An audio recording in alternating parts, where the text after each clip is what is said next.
पप्पा पप्पा मला मोबाईल द्या ना, मला गेम खेळायचे आहे. 8 वर्षाच्या सोनीने तिच्या वडिलांकडे शरदकडे गेम खेळण्यासाठी मोबाईल मागितला. शरद म्हणाला, नाही बाळा, आत्ता मला काम आहे, नंतर देतो. छोट्या सोनीने हट्ट केला, नाही पप्पा, आत्ताच द्या, मी गेम खेळून लगेच देते. शरद म्हणाला, नाही बाळा, मी सांगितलं ना, मला काम आहे, नंतर देतो तुला मोबाईल. सोनी रडत रडत तिच्या आईकडे गेली आणि म्हणाली, बघ नाही, पप्पा मला मोबाईल देत नाहीत. ते काही काम पण करत नाहीत आणि मला पण मोबाईल देत नाहीत. सोनीची आई राधिका ओरडत म्हणाली, अहो, थोडा वेळ तिला मोबाईल का देत नाही? केव्हापासून डोकं खात आहे ही आजकालची पोरं मोबाईलचे किडे बनून राहिलेत. मोबाईल आणि कम्प्युटरबद्दल जेवढं आम्हाला माहीत नाही तेवढं या पोरांना माहीत असतं. ते शेजारचे कदम आहेत ना, त्यांचा बंटी आपल्या सोनीपेक्षा 1-2 वर्षांनीच मोठा असेल. त्याला बघावं तेव्हा तो मोबाईल आणि लॅपटॉपमध्ये गुंतलेला असतो. किती स्मार्ट झाला आहे त्यांचा बंटी. मोबाईलच नाही तर तो लॅपटॉपसुद्धा चालवतो. किती मोठ्या मुलासारखा वागतो तो. जणू काही आम्ही कुठल्या तरी मोठ्या मुलासोबत बोलतोय. बोलतानासुद्धा अगदी आपल्या आईवडिलांची स्टाईल मारतो तो एवढासा मुलगा. त्याचे आईवडील देखील किती फ्रीली वागतात सगळ्यांशी. एकत्र बसून पिक्चर बघणे, टी व्ही बघणे सगळं करतात ते. कितीतरी प्रकारचे गेम आणून ठेवले आहेत त्यांनी त्यांच्या मुलांसाठी. सगळ्या घरात गेमच्या सीडी पडलेल्या असतात. त्यात बंटी इतका हुशार आहे की इंटरनेटवरून स्वतः गेम डाउनलोड करतो. त्याला कधी रडताना बघितलं नाही. नाहीतर आमच्या पोरीकडे बघा, सारखीच रडत असते. सारखा हिला मोबाईल पाहिजे असतो. एक तुम्ही आहे की तिला मोबाईल्स घेऊन देत नाही. शरद हे सगळं ऐकून मग म्हणाला, ते सगळं ठीक आहे, पण जर तिला गेम खेळण्यासाठी दुसरा मोबाईल घेऊन दिला तर तिचा मोबाईलचा वापर वाढेल आणि मग तिचे डोळे खराब होतील. मी आता थोडं कामासाठी बाहेर जात आहे, मग मी आल्यावर आपण कुठेतरी फिरायला जाऊया. राधिका म्हणाली, ठीक आहे, मी तोपर्यंत तीच आवरून घेते. शरद बाहेर निघून गेला, पण 10 वाजता गेलेला शरद 11 वाजला तरी आलाच नव्हता. त्याने 10 मिनिटात येतो म्हणून सांगून गेला होता, पण आता 1 तास झाला तरी तो आला नव्हता. म्हणून मग राधिकाने त्याला फोन केला, पण त्याचा फोन प्रत्येक वेळी व्यस्त सांगत होता. नक्की काय झालं होतं की शरद अजून घरी आला नव्हता? आता राधिकाला त्याची काळजी वाटू लागली. बराच वेळ ट्राय केल्यावर एकदा त्याचा फोन लागला. फोन लागताच राधिका म्हणाली, काय झालं?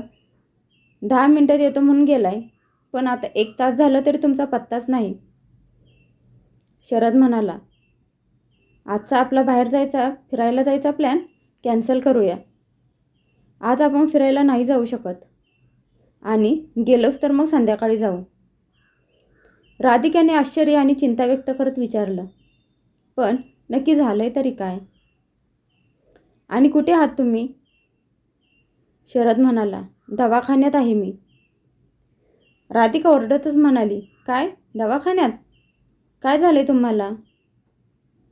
शरद म्हणाला, मला काही नाही झालं, मी व्यवस्थित आहे. मी आता तुला काही सांगू शकत नाही. घरी आल्यावर सगळं सांगतो तुला. संध्याकाळी शरद परत घरी आला. आल्या आल्या राधिकाने त्याच्यावर प्रश्नांचा भडीमार केला. तुम्ही तर म्हणाला होतात की संध्याकाळी फिरायला जाऊया. आता तर ती वेळसुद्धा निघून गेली आहे. आता सोनीला काय सांगू? सकाळपासून नटून झटून बसली आहे ती की कधी पप्पा येतील आणि कधी आम्ही फिरायला बाहेर जाऊ. शरद म्हणाला, तिला काहीतरी गोड बोलून जेवायला घाल आणि झोपव. मला तुझ्याशी महत्त्वाचं बोलायचं आहे. राधिकानं तसंच केलं. मग जेवण झाल्यावर झोपताना ती म्हणाली, बरं सांगा आता काय झालंय आणि दिवसभर तुम्ही बाहेर का होता? शरद सांगू लागला, ते आपले शेजारी कदम आहेत ना, त्यांचा एक प्रॉब्लेम झाला होता, त्यातच लागलो होतो. आज सकाळी जेव्हा मी घरातून बाहेर पडलो तेव्हा मी बघितलं की पार्किंगच्या ठिकाणी बरीच गर्दी झाली होती.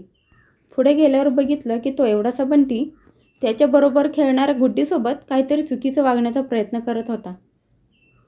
तिथे जमा झालेले काही लोक त्याचं ते चावट वागणं बघून म्हणत होते की बघा ही आजकालची मुलं, अशी घाणेरडं कृत्य करणाऱ्यांचे पालक कसे असतील.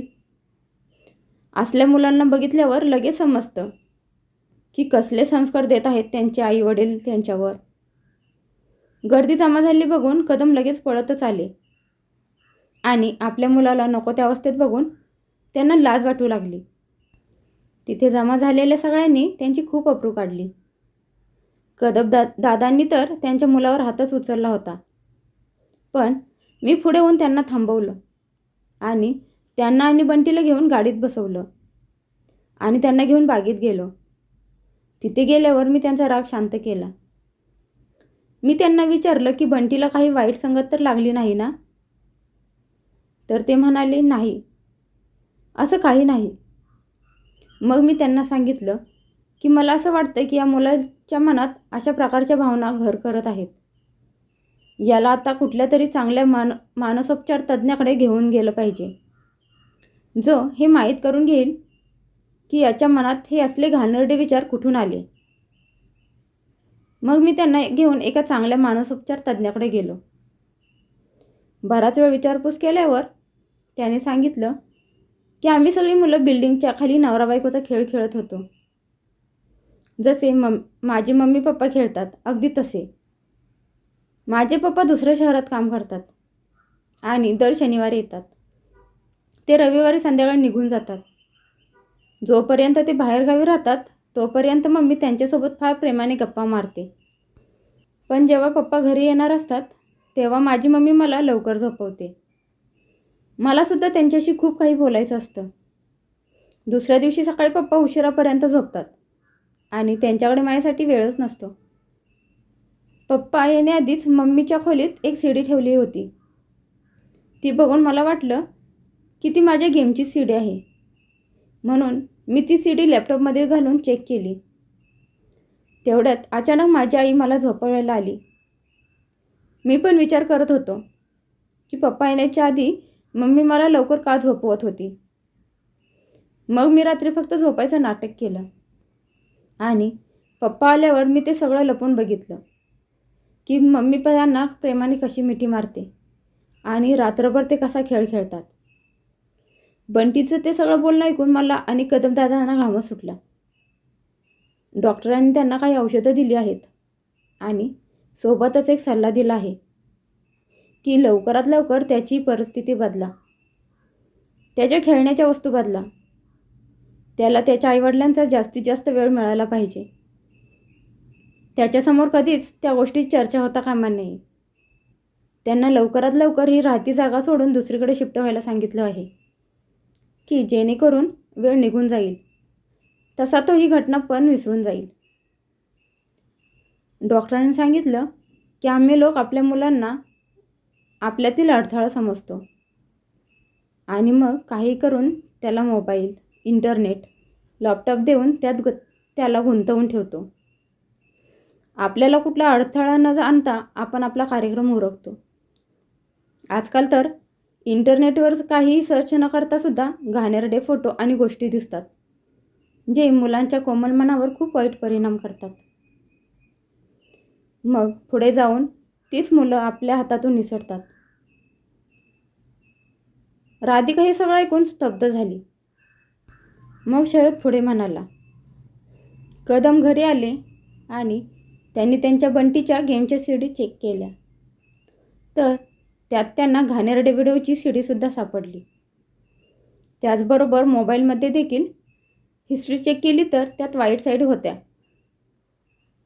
त्याने तर एक खूप घाणेरडी पेंटिंगसुद्धा बनवली होती. हे सगळं ऐकल्यावर राधिकाच्या अंगावर काटाच आला. ती लगेच म्हणाली, आपण आपल्या मुलीला वेगळा मोबाईल घेऊन द्यायचा नाही आणि जर कधी दिलाच तर आपल्यासमोर तिला मोबाईल वापरायला सांगू. आपण आपल्या मुलीसोबत जास्तीत जास्त वेळ घालवू. प्रत्येक चांगल्या वाईट गोष्टीत तिला गाईड करू. हे ऐकून शरदने देखील होकारार्थी मान हलवली. आपल्या मुलांसोबत प्रेमाने वागून त्यांना चांगल्या वाईट गोष्टी सांगितल्याच पाहिजेत आणि सगळ्यात महत्त्वाचं म्हणजे त्यांच्यासोबत जास्तीत जास्त वेळ घालवला पाहिजे. कारण आई वडील होणं म्हणजे खूप मोठी जबाबदारी आहे. चांगले संस्कार खूप महत्त्वाचे आहेत.